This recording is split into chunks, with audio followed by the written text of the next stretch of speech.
الحمد لله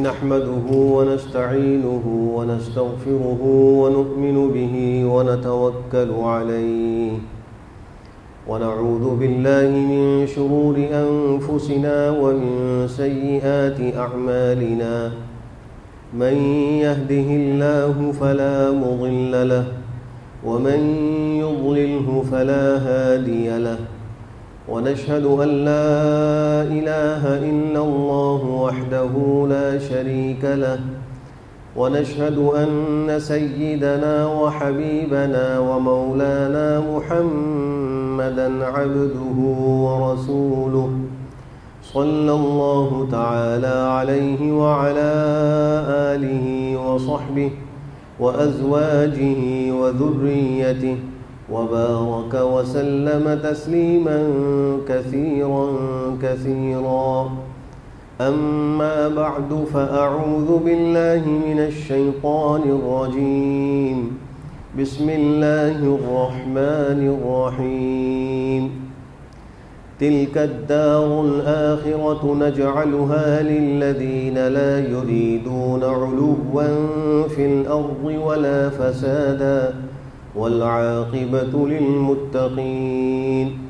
وقال تعالى: سأصرف عن آياتي الذين يتكبرون في الأرض بغير الحق وإن يروا كل آية لا يؤمنوا بها وإن يروا سبيل الرشد لا يتخذوه سبيلا وإن يروا سبيل الغي يتخذوه سبيلا ذلك بأنهم كذبوا بآياتنا وكانوا عنها غافلين. وقال رسول الله صلى الله عليه وسلم: من تواضع لله رفعه الله ومن تكبر وضعه الله.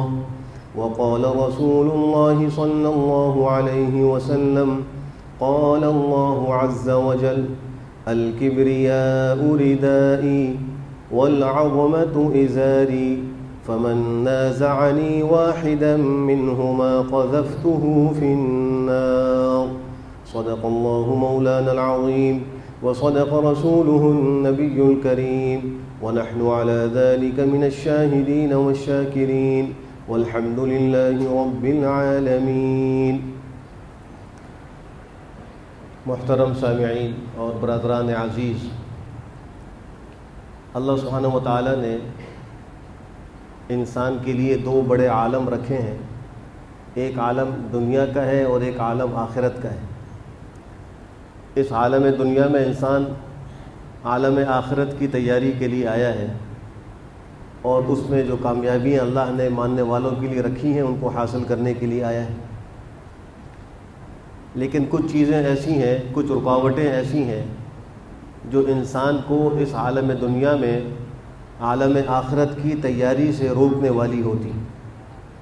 ان رکاوٹوں کو سمجھنا اور ان سے بچنا بہت ضروری ہے تاکہ انسان کو زندگی کا مقصد حاصل ہو جائے.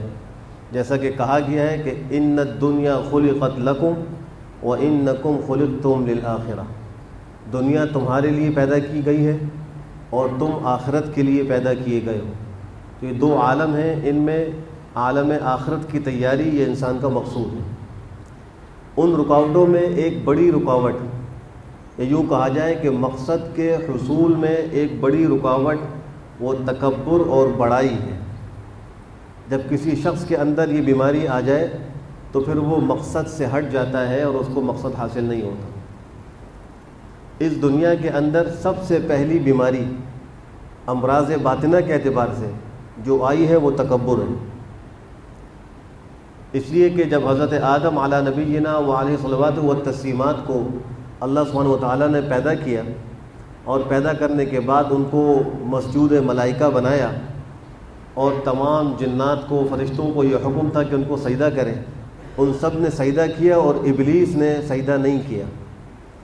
اور اس موقع پر اس نے کہا کہ اے اللہ، آپ نے مجھ کو تو آگ سے پیدا کیا ہے اور اس کو مٹی سے پیدا کیا ہے، میں اس کو سجدہ نہیں کر سکتا، اور انکار کر دیا. اللہ فرماتے ہیں ابا واستکبر وکان من الکافرین. اس نے اللہ کا حکم ماننے سے انکار کیا اور تکبر کیا۔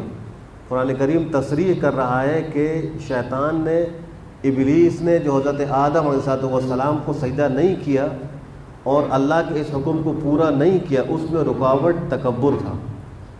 واستکبر وکان من الکافرین، اب انجام کیا ہوا کہ وہ کافروں میں سے ہو گئے۔ قرآن کریم میں مختلف مقامات پر اللہ سبحانہ وتعالیٰ نے اس تکبر کے انجام کو اور اس کے نقصانات کو ذکر کیا ہے۔ 2 آیتیں میں نے تلاوت کی ہیں خطبے میں۔ پہلی آیت میں اللہ فرماتے ہیں کہ تلک الدار الآخرہ، یہ جو آخرت کا گھر ہے یعنی جنت، نجعلها للذین لا یریدون علوا فی الارض ولا فساد، ہم اس کو بنائیں گے، اس کو رکھیں گے یا مقدر کریں گے ہم ان لوگوں کے لیے جو زمین میں بڑائی نہیں چاہتے ہوں، زمین میں فساد نہیں کرتے ہوں، اور آخرت کا اچھا انجام اور بہترین انجام وہ متقین کے لیے۔ اب دیکھیے یہاں فرمایا کہ آخرت کا گھر ان لوگوں کو ملے گا، جنت ان لوگوں کو ملے گی جن کے اندر 2 باتیں موجود نہ ہوں اس آیت کریمہ کی روح سے۔ نمبر 1، لا یریدون علوا فی الارض، زمین کے اندر بڑائی نہ چاہتے ہوں، ان میں تکبر نہ ہو، اپنے آپ کو بڑا نہ سمجھتے ہوں۔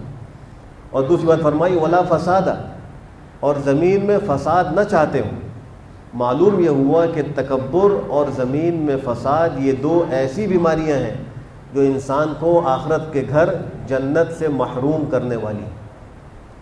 دوسری آیت جو سورہ انعام کی ہے، سورہ اعراف کی ہے، اس آیت میں اللہ فرماتے ہیں سأصرف عن آیاتی الذین یتکبرون فی الارض بغیر حق، ان قریب میں پھیر دوں گا اپنی آیات سے ان لوگوں کو جو زمین میں ناحق تکبر کرتے ہیں، یعنی ان کو اپنی آیات پر ایمان لانے نہیں دوں گا، ان کو ایمان سے محروم کر دوں گا۔ اندازہ لگائیے کہ تکبر ایسی بیماری ہے کہ اللہ کی آیات پر ایمان لانے سے رکاوٹ ہے۔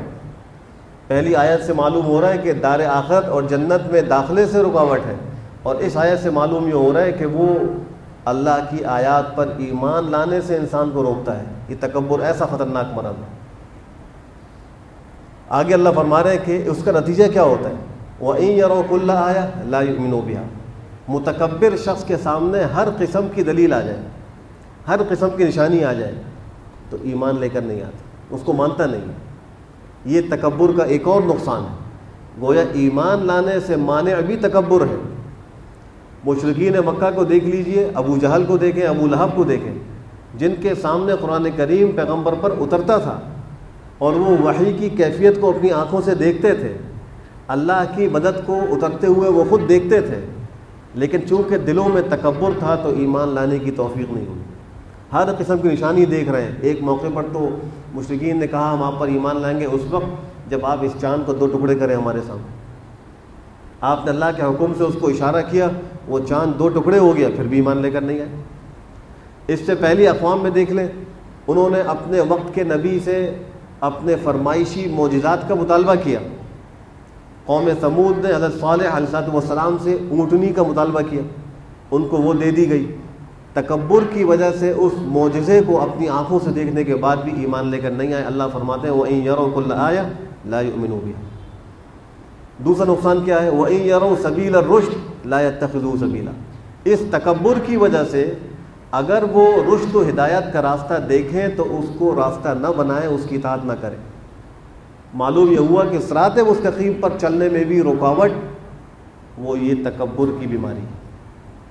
اور تیسری بات فرمائی وَإِن يَرَوْا سَبِيلَ الْغَيِّ يَتَّخِذُوهُ سَبِيلًا، اگر گمراہی کے راستے کو دیکھیں گے تو اس گمراہی کے راستے کے فوراً پیچھے پڑ جائیں گے اور اس کو اپنا راستہ اور دستور العمل بنا لیں گے اور اس کی اطاعت شروع کر دیں گے۔ یہ تکبر کے نقصانات ہیں کہ سامنے حق آتا ہے، تکبر کی وجہ سے متکبر اس حق کا انکار کر دیتا ہے، ہدایت کے راستے کو دیکھتا ہے اور حق کو دیکھ رہا ہوتا ہے، تکبر کی وجہ سے اس کو قبول نہیں کرتا اور گمراہی کے راستے پر چلنا گوارا کرتا ہے اسی تکبر کی وجہ سے۔ ایک اور مقام پہ اللہ فرماتے ہیں اِنَّهُ لَا يُحِبُّ الْمُتَكَبِّرِينَ، اللہ تکبر کرنے والوں کو پسند نہیں کرتا۔ ایک مقام پہ فرمایا کہ ان اللہ لا يحب كل مختال فخور، اللہ ہر متکبر شیخی بگارنے والے کو پسند نہیں کرتا۔ اور ایک مقام پر فرمایا کہ کذالک یطبع اللہ علی کل قلب متکبر جبار، اللہ سبحانہ و تعالی ہر متکبر اور سرکش کے دل پر مہر لگا دیتے ہیں۔ تو دیکھیے کہ تکبر کا نقصان کیا ہے کہ دل پر مہر لگ گئی، اور دل پر مہر لگنے کے بعد پھر انسان کو حق نظر نہیں آتا۔ مشرکین کے دلوں پر مہر لگ چکی تھی، قرآن کریم میں اس کا ذکر بھی موجود ہے، ختم اللہ علی قلوبہم وعلی سمعہم وعلی ابصارہم غشاوہ، اللہ نے ان کے دلوں پر مہر لگا دی تھی اسی تکبر اور نافرمانیوں کی وجہ سے۔ تو اس تکبر کو ہلکی بیماری نہ سمجھا جائے۔ حدیث شریف میں آپ نے فرمایا جو تواضع اللہ کے لیے اختیار کرتا ہے اللہ اس کو رفعتیں اور بلندیاں نصیب کرتے ہیں، اور جو تکبر کرتا ہے اللہ سبحانہ و تعالیٰ اس کو گرا دیتے ہیں، ذلیل کر دیتے ہیں۔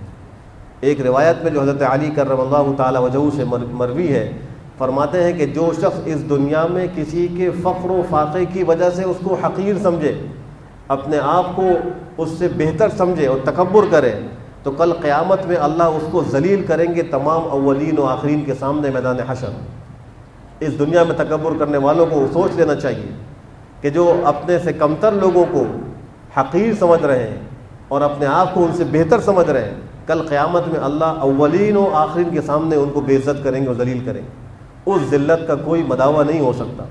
اس دنیا میں تو ذلت و عزت آنی اور جانی چیز ہے، لیکن آخرت کی عزت ہمیشہ کی عزت ہے اور آخرت کی ذلت ہمیشہ کی ذلت۔ اس تکبر کی علامت کیا ہے؟ قرآن کریم اس کو بھی ذکر کرتا ہے، وَإِذَا قِيلَ لَهُ اتَّقِ اللَّهَ أَخَذَتْهُ الْعِزَّةُ بِالْإِثْمِ فَحَسْبُهُ جَهَنَّمُ وَلَبِئْسَ الْمِهَادُ، کہ جب اس کو کہا جاتا ہے کہ اللہ سے ڈر، یعنی اس کو آخرت کی فکر کی طرف متوجہ کیا جاتا ہے، اللہ سے ڈرنے کا حکم دیا جاتا ہے، تو اللہ فرما رہے ہیں اس کو تکبر و نخوت گناہ پر آمادہ کرتے ہیں۔ یہ بڑائی اس کو گناہوں پر آمادہ کرتی ہے، اور پھر وہ اس حق کو انکار نہیں کرتا، تو اللہ اس حق کو قبول نہیں کرتا، اس کا انکار کر دیتا ہے۔ نتیجہ یہ ہے کہ اللہ اس کا ٹھکانہ جہنم میں بناتے ہیں۔ اللہ فرماتے ہیں کہ ایسے کو جہنم کافی ہے اور وہ بہت ہی برا ٹھکانہ ہے۔ اس تکبر کے کچھ اسباب ہیں جن کی وجہ سے یہ تکبر آتا ہے۔ پہلا سبب اس کا علم ہے۔ بسا اوقات تکبر آتا ہے علم کی وجہ سے۔ جس کو علم ہوتا ہے وہ کم علم لوگوں کو یا لا علم لوگوں کو اپنے سے حقیر سمجھ رہا ہوتا ہے، الا یہ کہ اس کے سامنے حقائق واضح ہوں تو وہ سمجھتا ہے کہ یہ علم اللہ کی نعمت ہے، اور کل میری مسئولیت ہے کہ میں نے اللہ کو اس کا جواب دینا ہے کہ میں نے اس علم کے مطابق عمل کیا یا نہیں کیا۔ لیکن اگر اس نے اپنے نفس کی اصلاح نہیں کرائی تو یہ علم انسان کے اندر بڑائی لے کر آتا ہے۔ وہ کم علم لوگوں کو اپنے سے حقیر سمجھتا ہے، چاہے علم دین کا ہو چاہے علم دنیا کا ہو۔ دنیاوی اعتبار سے بھی جو زیادہ پڑھے لکھے ہوں وہ کم پڑھے لکھے لوگوں کو بسا اوقات حقیر سمجھتے ہیں، اور وہ کہتے ہیں کہ یہ تو ہمارے اسٹیٹس کے نہیں ہے، یہ تو ہماری برابری کے نہیں ہے، ان سے بات کرنا تمہاری توہین ہے۔ یہ تکبر ہے۔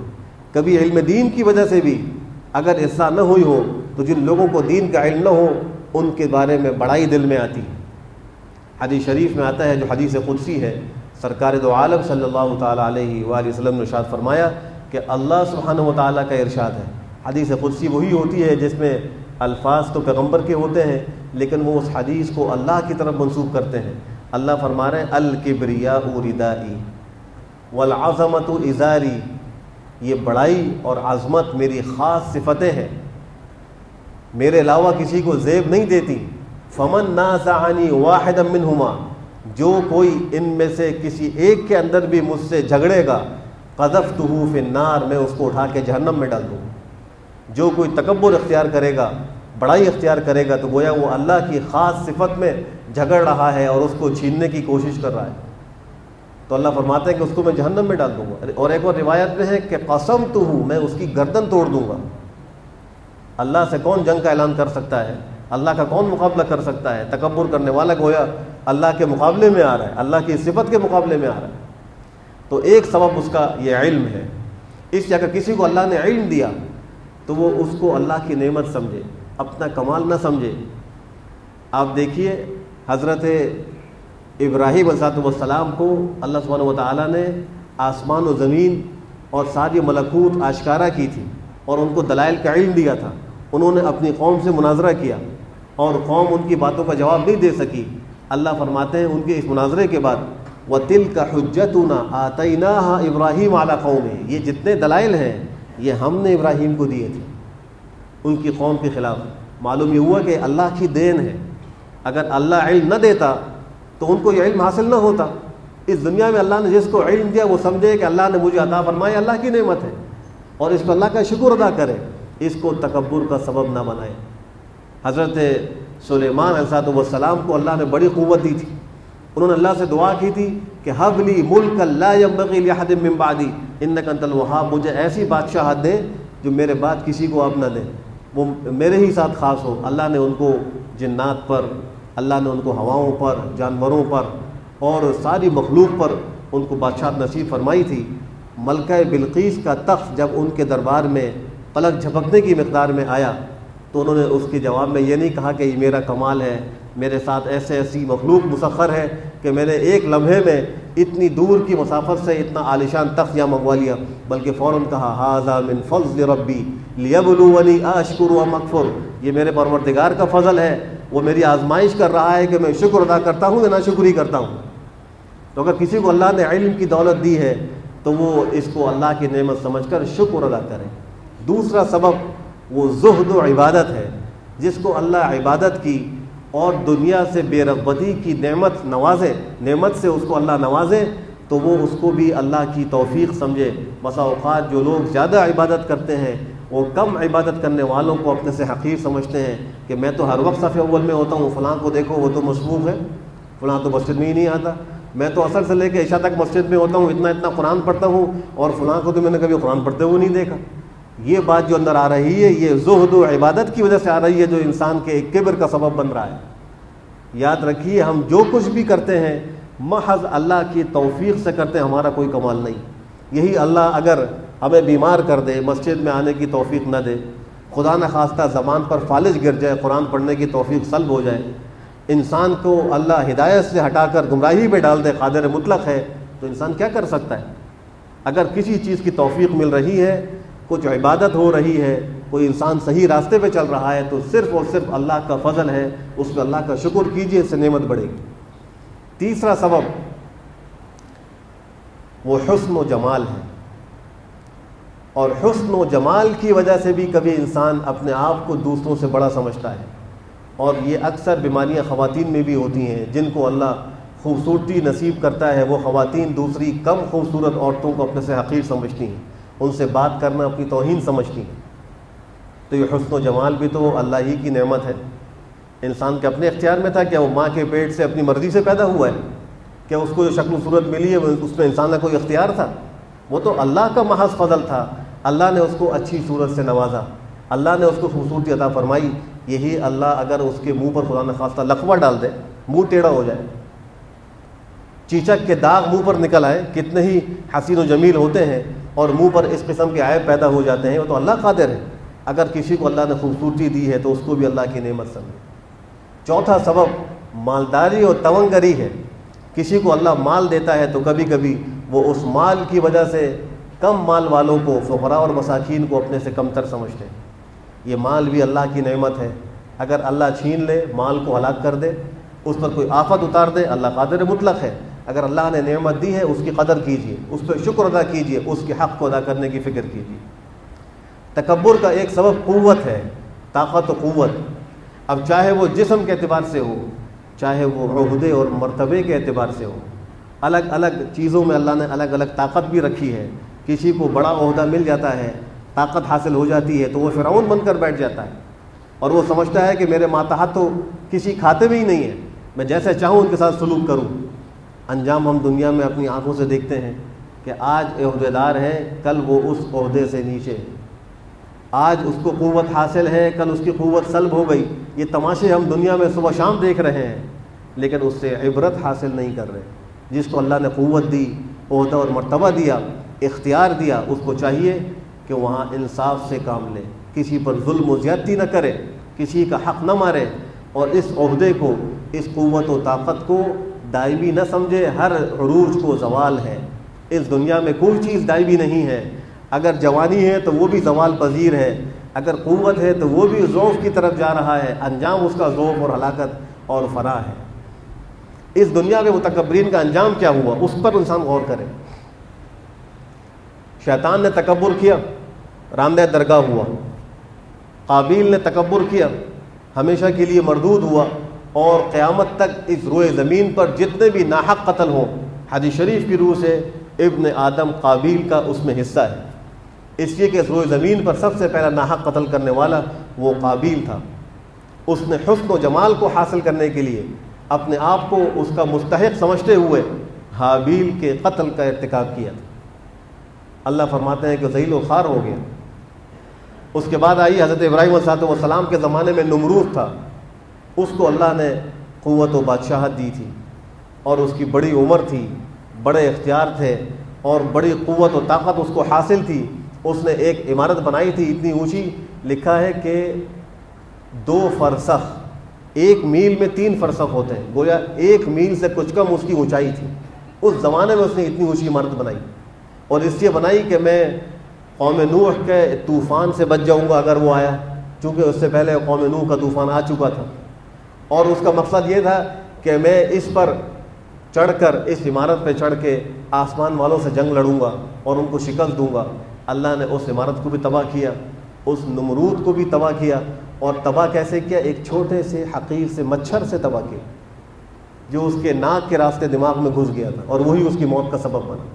اللہ نے دکھلا دیا تم جو اتنی قوت و طاقت کا اظہار کر رہے ہو، تمہاری حیثیت یہ ہے کہ ایک مچھر سے تمہاری موت آ رہی ہے، اور وہ تمہاری موت کا سبب بن رہا ہے۔ اس کے بعد دیکھیے کہ فرعون حضرت موسیٰ علیہ السلام کے زمانے میں اس نے تکبر کیا۔ حضرت موسیٰ علیہ السلام نے اس کو دعوت دی، تو وہ فرعون کہتا ہے کہ میں اپنے پہلے وزیر سے مشورہ کروں گا، پھر تمہاری بات پر غور کروں گا۔ حامان کے پاس چلا گیا، حامان اس کا وزیر تھا، اس سے پوچھا۔ حامان نے کہا اب تک تو تم رب بنے ہوئے تھے، لوگوں سے اپنی عبادت کرواتے تھے، اب موسیٰ کی دعوت قبول کر کے تم خود عبادت کرنے والے بندہ بننا چاہتے ہو؟ تو اس فرعون نے انکار کر دیا اور آ کر کہا کہ میں تمہاری دعوت کو قبول نہیں کرتا، اور مقابلہ شروع کر دیا۔ حدیث شریف کی روح سے اللہ سبحانہ و تعالیٰ جب کسی بندے سے خیر کا ارادہ فرماتے ہیں تو اس کو اچھے مشیر نصیب کرتے ہیں، اچھے وزیر نصیب کرتے ہیں، جو ان کو اچھا مشورہ دیتے ہیں اور ان کو راہ حق پر چلنے کی دعوت دیتے ہیں۔ اور جب اللہ سبحانہ و تعالیٰ کسی سے شر کا ارادہ کرتے ہیں، برائی کا ارادہ کرتے ہیں، تو اللہ اس کے وزیروں کو ایسا اس کے حوالے کرتے ہیں جو اس کے خیر خواہ نہیں ہوتے، جو اچھے نہیں ہوتے، اس کو غلط مشورے دیتے ہیں، جس کے نتیجے میں وہ خود ذلیل و خوار ہو جاتا ہے۔ تو یہاں حامان یہ اس کا وزیر و مشیر تھا، اس نے اس کو غلط مشورہ دیا، فرعون نے انکار کر دیا، حالانکہ اللہ نے اس کو ایسی نعمتیں دی تھی کہ 400 سال تک اس کو کبھی بخار نہیں ہوا، 400 سال کبھی کوئی بیماری قریب نہیں آئی۔ اور حضرت موسیٰ نے یہ بھی کہا تھا دیکھو ایمان لاؤ، میری بات مان لو، یہ ساری حکومت تمہاری رہے گی، تم سے کوئی نہیں چھینے گا۔ اس نے انکار کر دیا۔ جب وہ عصائے موسیٰ اژدہا بن کر اس کی طرف لپکا تو وہ جبڑا اتنا کھولتا تھا کہ 80 گز اور 80 ذراع جو اس کے محل کی دیوار تھی اس تک اس کا جبڑا پہنچتا تھا، اور فرعون کو وہ منظر دیکھ کر پیچش لگ گئے۔ اپنے آپ کو جو رب کہلاتا تھا وہ اپنے تقاضے پر قابو نہیں رکھ سکا، اور اس وقت کہنے لگا اس کو پکڑ لو، اس کو پکڑ لو، میری اس سے جان بچاؤ۔ انجام اس کا یہی ہوا، غرق ہو گیا۔ اس کے بعد دیکھیے اس امت کا سب سے بڑا فرعون وہ ابو جہل۔ غزوہ بدر میں جب 2 چھوٹے بچوں نے اس پر حملہ کیا، معاذ و معوذ، اور اس کو زخمی کر کے گرا دیا، جنگ کا فیصلہ ہو گیا، جنگ ختم ہو گئی۔ سرکار دو عالم صلی اللہ تعالیٰ علیہ وسلم نے ارشاد فرمایا کہ عبداللہ ابن مسعود جاؤ، جا کر خبر لے کر آؤ کہ کیا خبر ہے، ابو جہل کی کیا خبر ہے۔ وہ ڈھونڈتے ہوئے پہنچے تو دیکھا کہ وہ لاشوں کے درمیان میں پڑا ہوا ہے، زخمی ہے، اور بس ابھی مرنے کے قریب ہے۔ تو یہ اس کے سینے پہ سوار ہو گئے۔ ابو جہل نے کہا کون ہو؟ انہوں نے کہا عبداللہ ابن مسعود۔ تو کہا کہ اللہ نے تم کو تو جو چرواہے تھے ایک بڑے بلند اونچے مقام پہ چڑھا دیا۔ اس وقت بھی تکبر کا جملہ کہہ رہا تھا، تم تو چرواہے ہو، بکرے چرانے والے ہو، آج تم میرے سینے میں سوار ہو، تم تو بہت اونچی جگہ پہ آ کے بیٹھ گئے۔ انہوں نے کہا الحمدللہ الذی مکننی علی ذلک، تمام تعریف اس اللہ کے لیے جس نے مجھے اس کی قدرت دی کہ آج تمہارے سینے پہ سوار ہوں۔ فرعون اس نے ابو جہل نے کہا جو اس امت کا فرعون تھا، کس لیے آئے ہو؟ کہا کہ تمہاری گردن کاٹنے کے لیے آیا ہوں۔ تو وہ ابو جہل کہتا ہے کہ یہ میری تلوار لے لو، یہ بہت تیز ہے، اس سے جب تم میری گردن کاٹو گے تو بہت جلدی اپنے مقصد کو پالو گے، گردن جلدی کٹ جائے گی، لیکن سنو یاد رکھنا، شانے کے قریب سے میری گردن کاٹنا، اوپر سے نہیں کاٹنا، تاکہ میری گردن تمام گردنوں میں بڑی اونچی معلوم ہو اور ہیبت ناک معلوم ہو، اور اپنے نبی کو یہ پیغام دے دینا کہ تمہارے جو نفرت تمہاری میرے دل کے اندر جتنی آج ہے کبھی بھی اس سے پہلے نہیں رہی، پہلے سے بڑھ کر آج تم سے نفرت کرتا ہوں اور تمہارے دین کا انکار کرتا ہوں۔ آپ دیکھیے کہ اس موت کے وقت بھی، قتل کے وقت بھی، اس امت کے سب سے بڑے فرعون ابو جہل کے منہ سے متکبرانہ جملے نکل رہے ہیں۔ چنانچہ حضرت عبداللہ بن مسعود نے اس کی گردن کاٹی اور لے کر آ گئے، آپ کی خدمت میں پہنچے اور آپ کو یہ سارا ماجرا سنایا۔ آپ نے فرمایا کہ یہ جو ابو جہل تھا یہ گزشتہ زمانے کے تمام متکبرین سے فائق ہو گیا، اونچا ہو گیا، سب سے بڑا متکبر نکلا، یہ اس امت کا فرعون ہے۔ پچھلے زمانے کے متکبرین میں بڑا متکبر ایک فرعون تھا، جب اس کو بھی غرقابی نے پکڑا تو وہ بھی منت ترلے کرنے پر آ گیا۔ اللہ فرماتے ہیں حتی اذا ادرکہ الغرق، جب اس کو غرقابی نے پکڑ لیا تو وہ کیا کہتا ہے؟ آمنت بالذی آمنت بہ بنو اسرائیل وانا من المسلمین، جس اللہ پر بنو اسرائیل ایمان لائے ہیں میں آج اس پر ایمان لاتا ہوں اور میں مسلمانوں میں سے ہوں۔ وہ فرعون بھی غوطے کھاتا ہوا منہ سے یہی کہہ رہا تھا کہ اب میں ایمان لاتا ہوں۔ اللہ فرماتے ہیں الآن وقد عصیت قبل وکنت من المفسدین، اب ایمان لاتے ہو؟ اگر تم نے موت سامنے دیکھ لی اور وہ غیب نہیں رہا، اب ایمان لاتے ہو؟ اس سے پہلے تم بڑی نافرمانیاں کرتے تھے، مفسدین میں سے تھے۔ چنانچہ اس کی توبہ قبول نہیں ہوئی اور وہ غرق ہو گیا، اور اللہ نے اس کو قیامت تک کے لیے عبرت کا نشان بنایا۔ تو دیکھیے وہ جو بنی اسرائیل کا فرعون تھا، موت کے وقت اس کے منہ سے تو ایمانی جملے نکل رہے ہیں، تکبر سے توبہ کر رہے ہیں۔ اس امت کا جو بڑا فرعون جس کو قرار دیا گیا ابو جہل، وہ موت کے وقت بھی کہہ رہا ہے کہ میری گردن چھانے کے پاس سے کاٹنا تاکہ مہیب اور ہیبت ناک معلوم ہو، اور پیغمبر کو میرا پیغام بھی دینا کہ تم سے میں پہلے سے زیادہ آج نفرت کرتا ہوں۔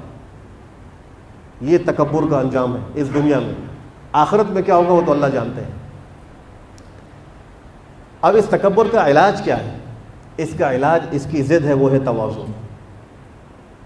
انسان اپنے آپ کو عاجز سمجھے، کمزور سمجھے، اگر اللہ نے کوئی نعمت دی ہے اس کو اللہ کی دین سمجھے، اللہ کی عطا سمجھے، اس پہ اللہ کا شکر ادا کرے، اپنی پیدائش پر غور کرے کہ میری پیدائش کس چیز سے ہوئی ہے، کیا جس چیز سے میں پیدا ہوا اس کے بعد تکبر مجھے زیب دیتا ہے؟ ایک نطفہ ناپاک سے پیدا ہونے والا کہ جس کے اخراج کے بعد انسان کا پورا جسم ناپاک ہو جاتا ہے، اس کو غسل کی حاجت ہو جاتی ہے، اس نطفہ ناپاک سے پیدا ہونے والا تکبر کر رہا ہے۔ پھر یہ سوچے کہ اس وقت میری کیفیت کیا ہے کہ میرے اس جسم کی کھال کے نیچے نجاست بھری ہوئی ہے، کھال ہٹتی ہے، خون نکلتا ہے، ناپاک ہے، انسان کے پیٹ میں غلاظت بھری ہوئی ہے۔ میڈیکل سائنس کہتی ہے کہ ایک مخصوص مقدار میں اس غلاظت کا ہونا ضروری ہے، اگر وہ ختم ہو جائے تو انسان کی موت واقع ہو جاتی ہے۔ تو جس کے جسم میں ابھی اس وقت غلاظت بھری ہوئی ہو وہ کیا تکبر کرے گا؟ اپنے انجام پر غور کرے کہ میرا انجام کیا ہے، مرنے کے بعد مٹی کی غذا بننا، کیڑوں کی خوراک بننا، جس شخص کا انجام ہو اور وہ آج اپنے آپ کو متکبر سمجھے۔ اور پھر جو تکبر کا انجام ہے اور اس کے نقصانات اور اس پر جو عذاب کی وعید ہے ان میں غور کرے، اور دنیا کے اندر جن لوگوں کو تکبر کے عذاب ہوا ان کے واقعات کو پڑھیں تو اس کو تواضع کی حقیقت نصیب ہوگی۔ جب تواضع اختیار کرے گا تو اللہ کے نبی فرماتے ہیں رفعہ اللہ اس کو بلندیاں دے گا۔ حضرت ابو ذر غفاری کو تواضع حاصل تھی، آسمانوں پر ان کا چرچا تھا۔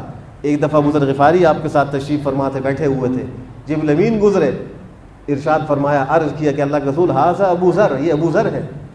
تو آپ نے فرمایا کہ جبریل تم کیسے جانتے ہو؟ یہ تو میرے اس مدینہ منورہ کا صحابی ہے، تم آسمان پہ رہتے ہو فرشتوں میں۔ کہا کہ جتنا اس کو آسمان والے جانتے ہیں اتنا زمین والے نہیں جانتے۔ اور وجہ کیا تھی؟ وجہ یہ تھی لصغرہ فی نفسی، اپنے آپ کو چھوٹا سمجھتے تھے۔ حدیث شریف میں دعا سکھلائی گئی، اللہم اجعلنی فی عینی صغیرہ وفی اعین الناس کبیرہ، اے اللہ مجھ کو میری نگاہ میں چھوٹا بنا دے، مجھ کو میری نگاہ میں چھوٹا بنا دے، اپنے آپ کو میں چھوٹا سمجھوں، لوگوں کی نگاہ میں مجھے عزت والا بنا دے۔ اللہ ہم سب کو تکبر سے بچنے کی توفیق نصیب فرمائے، تواضع کی حقیقت نصیب فرمائے۔ وآخر دعوانا الحمدللہ۔